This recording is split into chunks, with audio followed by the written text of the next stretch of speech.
UN Secretary-General Ban Ki-moon calls for an initial deployment of up to 300 observers to Syria to monitor a UN-backed truce.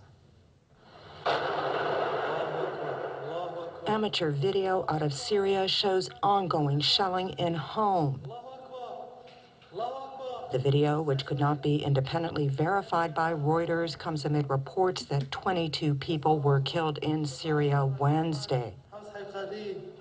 Good luck. This comes as UN monitors are on the ground, more than a week after a UN-backed ceasefire was declared. Now, UN Secretary-General Ban Ki-moon is calling for more observers on the ground. I have recommended that the Council authorize the establishment of a United Nations supervision mission in Syria, comprising of 300 military observers supported by a civilian component. An earlier Arab League monitoring mission ended in failure, and the team pulled out of Syria. Also on Thursday, U.S. Defense Secretary Leon Panetta called for full implementation of the UN peace plan, saying that all roads lead to the end of President Bashar al-Assad's regime. Make no mistake, one way or another, this regime will ultimately meet its end. He also made clear that the international response in Libya was not a prelude for what will happen in Syria. This is not Libya. In Libya, there was widespread international support in the Arab world and elsewhere, and a clear Security Council authorization for military intervention. And NATO was authorized to act on that. No such consensus currently exists regarding Syria. The opposition is also not as well organized and does not control territory as what we saw in Libya. That's right, folks. It's not going to be like Libya. It's going to be worse. I mean, Panetta just said right there that it wasn't like Libya. They don't have full support to go in to another sovereign country and have their own little private regime change that's cushy and cozy and basically is in the best interest of the powers that be. Because as long as Syria stands, they can't take out Iran. So they need to get rid of Syria so then they can get rid of Iran and then any other countries that are still left. And another quick point that I want to make on what he said was that they're not well equipped. Well, they are equipped, and they're being equipped by outside entities or sources. You've had Clinton in them, basically not just calling on it. I think they've actually written a law or passed a bill saying that they're going to aid the rebels. They're basically terrorists or insurgents, and they're being funded by outside interests, like I said. But they were saying what? Communications and weapons. And they were calling for ammunition, and they need more ammunition. So, but one of the things that is interesting about Libya in regards to, again, the rebels that were backed with heavy machine guns was what? Was that they invaded the weapons caches. I mean, the Libyan army, the soldiers didn't really expect that to happen. They kind of just stood there and they didn't fire at these guys when they were coming at their bases. And what happened? Well, that's how they got control of Libya, the rebels, and then established the NTC and got rid of Gaddafi. They attacked right away their weapons caches and their ammo dumps and all that, their armory basically, and they got all these sophisticated weapons that the Libyan government could have fought with against their own people, but they decided not to, and that's what happened. So I just expect something like that to happen in Syria, where they get a hold of weapons by attacking army depots and taking over basically one city at a time.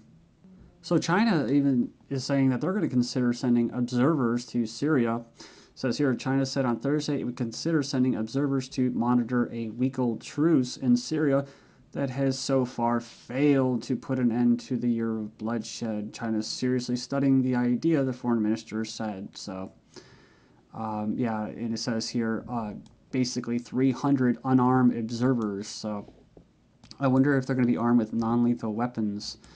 But either way, possible NATO role eyed in Syria conflict as the United States Thursday accused Assad of unleashing yet another wave of horrific violence against the Syrian people.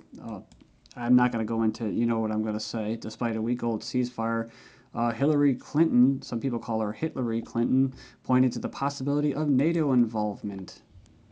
A day after noting that this conflict is taking place right on NATO's border, Clinton told a Friends of Syria ministerial, whatever word that, however you pronounce that, meeting in France that Turkey was considering invoking Article 4 of NATO's founding treaty. I think it was actually Article 5, but basically rights to protect humanitarian disaster. And I've been covering this for the last month at least, if you're a new viewer. So this has been building up, and this is part of the plan to declare a humanitarian corridor, just like they did in Libya, and then just start bombing innocent civilians. And these people that they're talking about, violence against the Syrian people, those are the terrorists. Those are the people that are being funded by these people, by the West, to get a regime change so that they can get McDonald's on every block and stuff. If the international community makes a decision that we have to take further steps in Syria, we'll be prepared to do that, says Panetta. So Panetta is ahead of the United States Department of Defense, which is basically the global army, the elite's private army. And the international community is basically the Council on Foreign Relations, the Trilateral Commission, the RAND Corporation. It's not you. It's not actually a bunch of, you know, it's like, it's so funny how they use these, the Syrian people. Well, they're terrorists, the international community. Well, they're actually a bunch of technocrats, and you have no say in it. Syria hasn't fully complied with the Annan peace plan, says UN chief. So you remember last week I said that this is what they're going to say, that of course they're going to fail because that's the plan, is to not succeed. They're giving them a timeline. That's what they were giving them, a timeline, right? To stop defending their country, or at least stop, basically maintain stability in their country. They can do it peacefully, however they're going to do it. But they impose this timeline on them. While at the same time, the same outside interests knew that putting this timeline on them was going to increase the violence. Of course, because they just helped fund them even more. And then that did what? That put all the people in Syria saying, we may have to get the heck out of Dodge. And so, of course, they started to flee. So they become refugees, and now they're leaving. They're on the borders of Turkey now.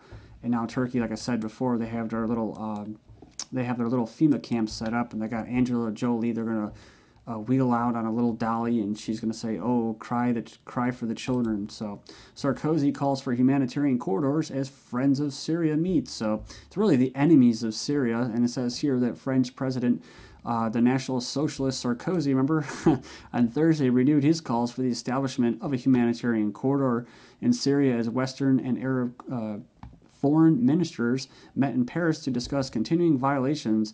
Basically, they met in Paris to decide the future and fate of another sovereign country. Again, it's just insanity.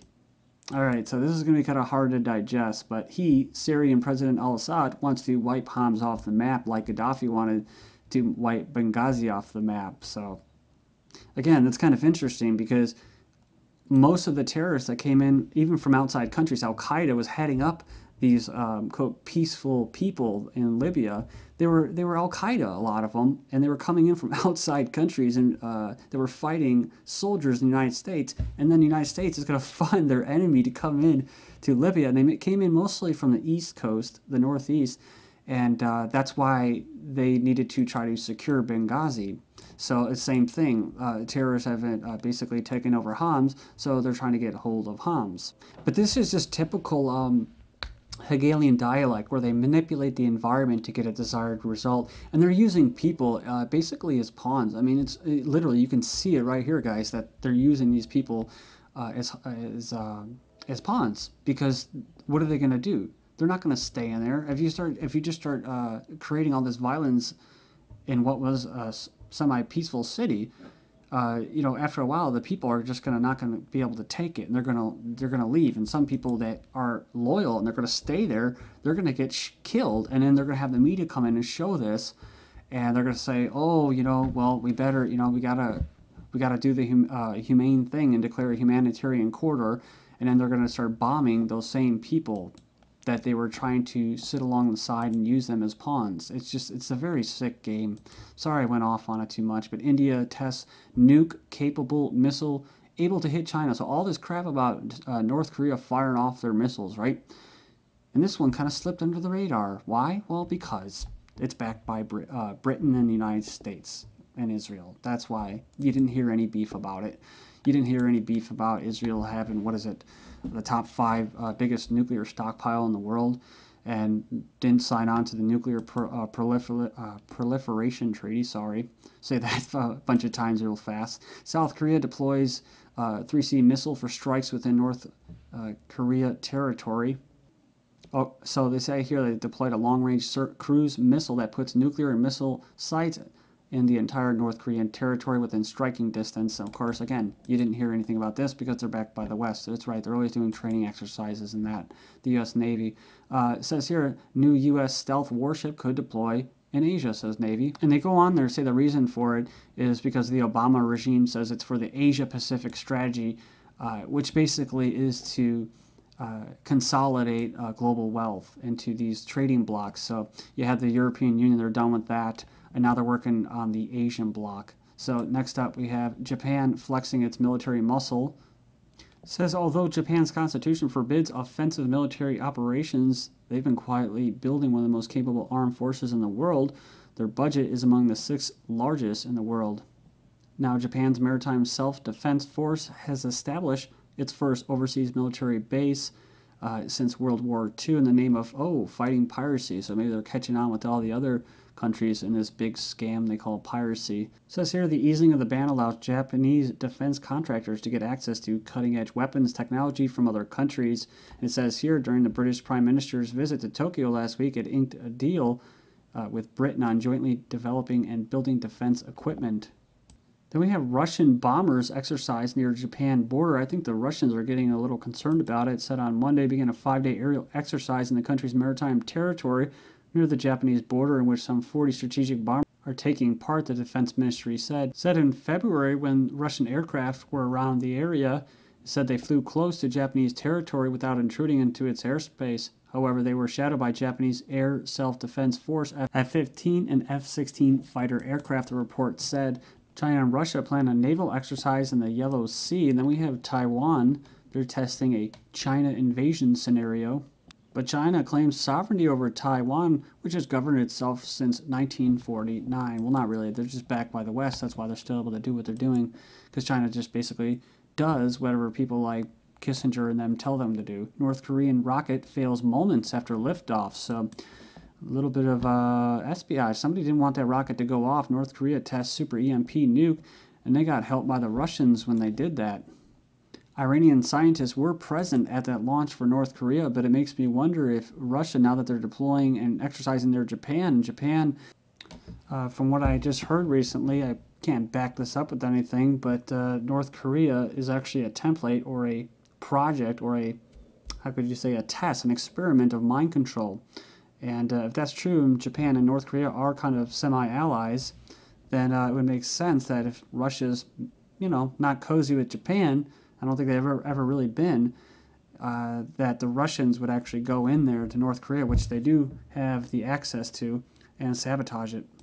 Russian scientists may be key to Iranian nuclear weapons, says the paper. And remember this, Iran plans nuclear weapons test with help from North Korea. So it's a big, it's just a big circle, right? And you had one of the Romanovs on, basically with Benjamin Fulford saying that Putin's their man. But then there's others that say that it was the Illuminati that actually took down the czars. So you can make of it what you will. Moving on here, we have Forget 5 Minutes to Midnight. Panetta, or Leon Panetta, says, we are an inch from war. They're reporting 2 more earthquakes in Iran. And remember this, April 19th is the first day of the 13-day satanic ritual relating to fire or a blood sacrifice. We have Pakistani passenger jet with 127 on board crashing. Pakistan has been kind of a thorn in the west side. U.S.-led helicopter down and off Afghanistan, killing 4 waves of attack in Iraq among the blood. Police say a man set his wife on fire and killed her in San Jose. And a mom sets house on fire and kills 4 children. Fire at home kills 4, including a woman, her daughter, and grandmother. So as sea ice is increasing and glaciers are getting bigger, climate alarmist calls for burning down skeptics' homes. Thank you.